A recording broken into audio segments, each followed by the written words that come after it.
India और श्रीलंका के बीच 3 मैचों की टेस्ट सीरीज का आखिरी और निर्णायक मैच दिल्ली के फिरोज शाह कोटला मैदान पर खेला जा रहा है।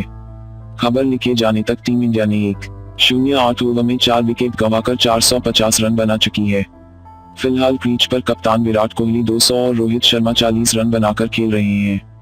विराट कोहली ने यह लगातार दूसरा दोहरा शतक लगाया है। इससे पहले दूसरे टेस्ट मैच में विराट कोहली ने शानदार 213 रनों की पारी खेली थी और इस टेस्ट मैच में भी आज अपनी पारी 156 रनों से आग शुरू की और अपने 200 रन पूरे कर लिए। विराट कोहली ने अपने 200 रनों में 20 चौके मारे और 238 बालों का सामना किया। कोहली की यह 200 रनों की पारी काफी तेज थी और रोहित शर्मा भी इसे देखकर काफी खुश नजर आ रहे थे।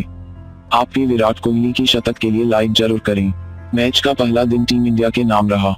हालांकि शिखर धवन और चेतेश्वर पुजारा इस बार ज्यादा कुछ नहीं कर पाए और दोनों 23 रन बनाकर पवेलियन लौटे। लेकिन सलामी बल्लेबाज मुरली विजय और विराट कोहली ने इन दोनों के जल्द आउट होने के बाद टीम इंडिया को मजबूत स्थिति में पहुंचा दिया। शानदार फॉर्म में चल रहे मुरली विजय ने 267 गेंदों पर 13 चौकों की मदद से 155 रन की पारी खेली। वहीं कोहली 156 रन बनाकर नाबाद लौटे। मैच के अंतिम समय बाएं हाथ के स्पिनर संतिन ने जरूर टीम इंडिया 2 झटके दिए। उन्होंने मुरली विजय और उपकप्तान अजिंक्या रहाणे को विकेट के पीछे स्टंप करवाया। खराब फॉर्म से गुजर रहे रहाणे इस मैच में 1 रन बनाकर आउट हुए।